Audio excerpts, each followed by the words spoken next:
So, without further ado, we have a couple of really exciting segments for you today. Dr. Duncan Grossman is a chief resident at Maimonides Medical Center in Brooklyn, New York. Next year, he will be a medical education fellow at St. Joe's in New Jersey. And today he's bringing us a curbside consult. Take it away, Duncan.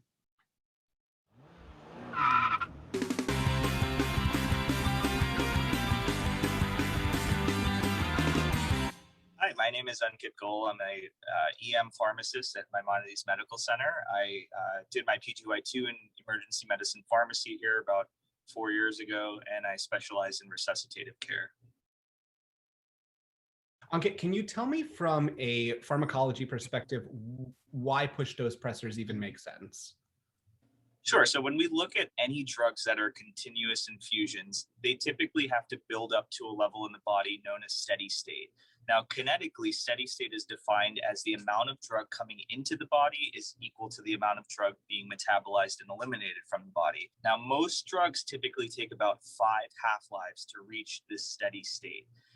And so for all of our pressors, they typically have half-life somewhere in the range of 1.5 minutes to 2 minutes. So it may take up to about 10 minutes to see the full effect of a pressor. And if you have a crashing patient, 10 minutes can make or break outcomes. And so the idea of a push dose pressor is to give a patient steady state like concentrations. We can mimic the concentration of drug in the body to look as if it's like steady state until our continuous infusion can kick in. Okay, you want to show me how to make some of them? Sure. Let's get it going. No, please cut that out. No. Don't, Duncan, please. No. This particular epinephrine is the 1 in 10 ml. So this is the code dose epi, or the 0.1 milligram per ml. Start off by opening the box. You'll get these 2 ampules right here. It's called a Bristajet. You attach the Bristajet on, and we're trying to make 0.01 milligrams per ml. So we have to do a 10 times dilution on it. So what you do is you take 1 ml of code dose epi, inject it into a 10 cc syringe,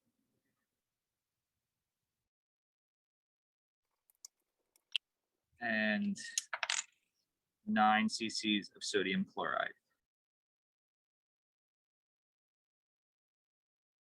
All right, and there's your push dose epi. So each ml is 10 micrograms. So the typical dosing is anywhere from 0.5 ml to 2 mLs per dose. We're essentially giving a bolus of this drug to give the patient a steady state like concentration until the epinephrine drip kicks in. Typically, these push doses wash away within their 3 to 4 half-lives. And so you might have to redose again in about 6 to 8 minutes. So it's important to not give push doses and walk away from the bedside. There are 2 different ways that we can make this. So depending on your institution, you can purchase a pre-made norepinephrine bag, which could vary from 8 milligrams and 250 or 4 milligrams and 250. So just double check your institution to see what concentration you carry. This particular bag is 32 micrograms per ml, which is pretty concentrated. If you have a crashing patient and they need some pressor, we can draw out 1 ml knowing that there's 32 micrograms in here. And we can give small aliquots of 0.5 cc, which will be 16 micrograms, which is within the range of where we want to dose our patient, anywhere from 5 to 20 micrograms at a time. You might not have these pre-made bags, and so you might carry these much more concentrated vials, which is 4 milligrams and 4 mLs, or 1 milligram per ml. So you crack the ampule, you withdraw 1 ml of norepinephrine using a filter needle, because we don't want to inject our patients with glass. Change out your needle and inject 1 ml, which is 1 milligram of norepinephrine, into 100 cc's. Now we have a concentration of 10 micrograms per ml within this bag. So the concentration of this is 10 micrograms per ml. And the typical dosing that we would give to a patient is anywhere from half an ml to 2 mLs, or 5 micrograms to 20 micrograms at a time. So this is a commercially available product that we purchased. So we thankfully don't have to prepare push dose phenylephrines. There is a concentrated phenylephrine used to make phenylephrine infusions. Now, if you notice the concentration, it's 100 milligrams and 10 mLs. So we're talking about 100 times the concentration in here than what is in the stick.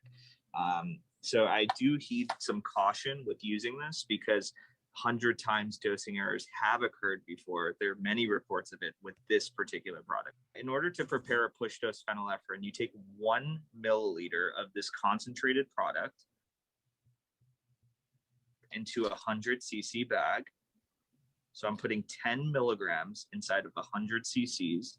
So the concentration then becomes 100 micrograms per ml, which is the same concentration as this phenylephrine stick.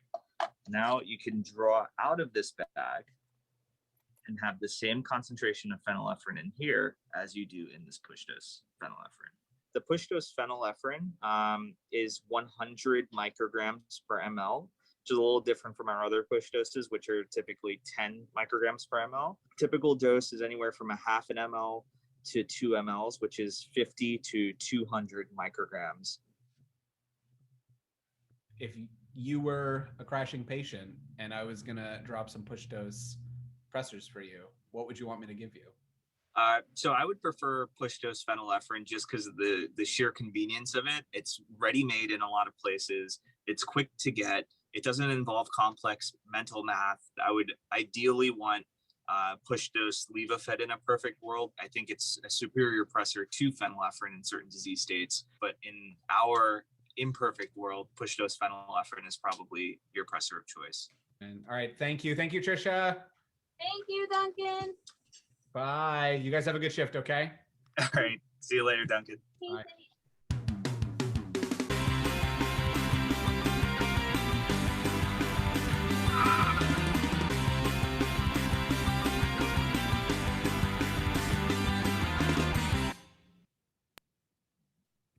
How about that? Where would we be without our spectacular ED pharmacists? I swear they must save our patients' lives on a day-to-day basis. Okay, thanks so much, Duncan, for that outstanding review with Ankit.